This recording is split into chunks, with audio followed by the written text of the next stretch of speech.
Good afternoon and welcome back to another episode of The Longing, where today we're going to be continuing to read Homer's Iliad. So, I guess let's just continue, shall we?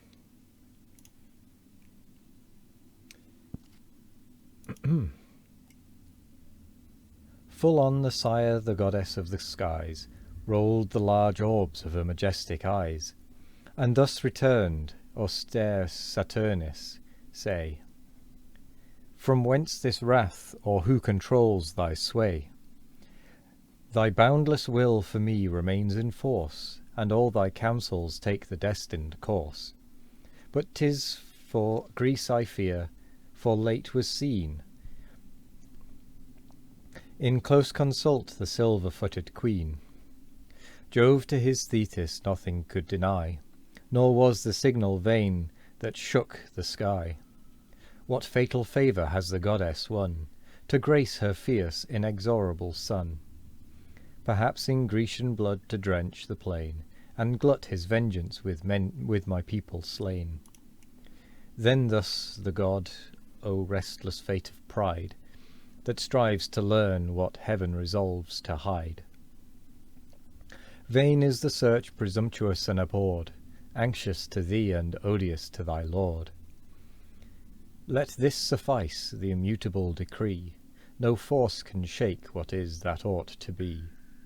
Goddess, submit, nor dare our will withstand, but dread the power of this avenging hand. The united strength of all the gods above in vain resist the omnipotence of Jove. Vulcan. The thunderer spoke, nor durst the queen reply. A reverent horror silenced all the sky. The feast disturbed with sorrow Vulcan saw, his mother menaced and the gods in awe. Peace at his heart and pleasure his design, thus interposed the architect divine. The wretched quarrels of the mortal state are far unworthy, gods, of your debate. Let men their days in senseless strife employ, we in eternal peace and constant joy. Thou, goddess mother, with our sire comply, nor break the sacred union of the sky.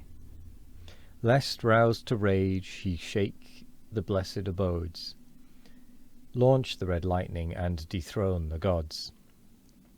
If you submit, the thunderer stands appeased, the gracious power is willing to be pleased. Thus Vulcan spoke, and rising with a bound, the double bowl with sparkling nectar crowned. 72. Which held to Juno in a cheerful way. Goddess, he cried, be patient and obey. Dear as you are, if Jove his arm extend, I can but grieve, unable to defend. What god so daring in your aid to move, or lift his hand against the force of Jove? Once in your cause I felt his matchless might, hurled headlong down from the ethereal height. 73. Tossed all the day in rapid circles round, nor till the sun descended touched the ground. Breathless I fell, in giddy motion lost. The Cynthians raised me on the Lemenian coast. 74. He said, and to her hands the goblet heaved, which with a smile the white-armed queen received. Then to the rest he filled, and in his turn each to his lips applied the nectared urn. Vulcan with awkward grace his office plies, and extinguished laughter shakes the skies. Unextinguished laughter shakes the skies. Thus the blessed gods the genial day prolong, in feasts ambrosial and celestial song. 75. Apollo tuned the lyre, the muses round, with voice alternate aid the silver sound. Meantime the radiant sun to mortal sight, descending swift, rolled down the rapid light. Then to their starry domes the gods depart, the shining monuments of Vulcan's art. Jove on his couch reclined his awful head, and Juno slumbered on the golden bed. Jupiter. The apotheosis of Homer. Book 2. Argument. The Trial of the Army and Catalogue of the Forces. Jupiter, in pursuance of the request of Thetis, sends a deceitful vision to Agamemnon, persuading him to lead the army to battle in order to make the Greeks sensible of their want of Achilles. The general, who is deluded with the hopes of taking Troy without his assistant, but fears the army was discouraged by his absence, and the late plague as well as by the length of time, contrives to make trial of their disposition by a stratagem. He first communicates his design to the princes in council, that he would propose a return to the soldiers, and that they should put a stop to them if the proposal was embraced. Then he assembles the whole host, and upon moving for a return to Greece, they unanimously agree to it, and run to prepare the ships.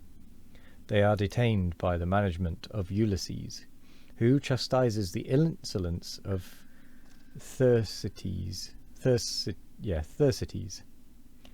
assembly is recalled, several speeches made on the occasion, and at length the advice of Nestor followed, which was to make a general muster of the troops and to divide them into their several nations, before they proceed to battle. This gives occasion to the poet to enumerate all the forces of the Greeks and Trojans, and in a large catalogue.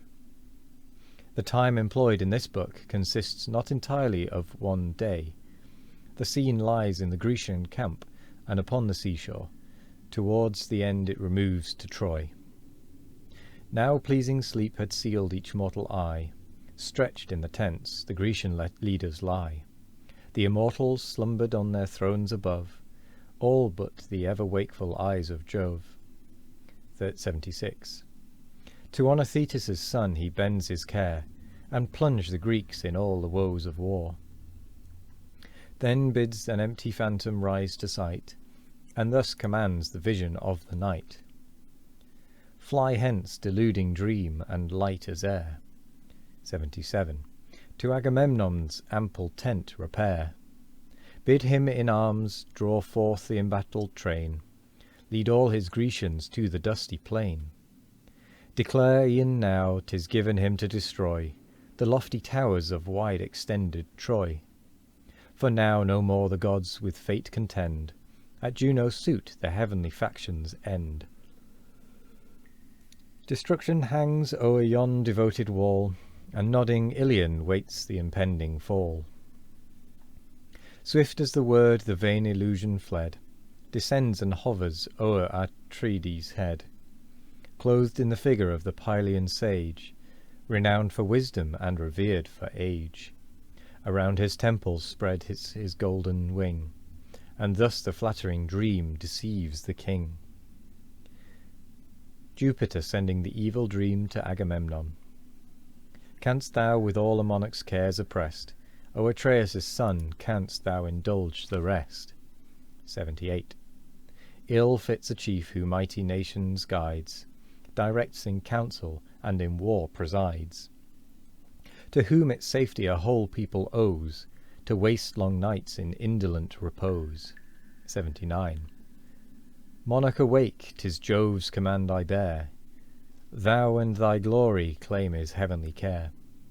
In just array draw forth the embattled train, lead all thy Grecians to the dusty plain. E'en now, O king, 'tis given thee to destroy the lofty towers of wide-extended Troy. For now no more the gods with fate contend, at Juno's suit their heavenly factions end. Destruction hangs o'er yon devoted wall, and nodding Ilion waits the impending fall. Awake but waking this advice approve, and trust the vision that descends from Jove.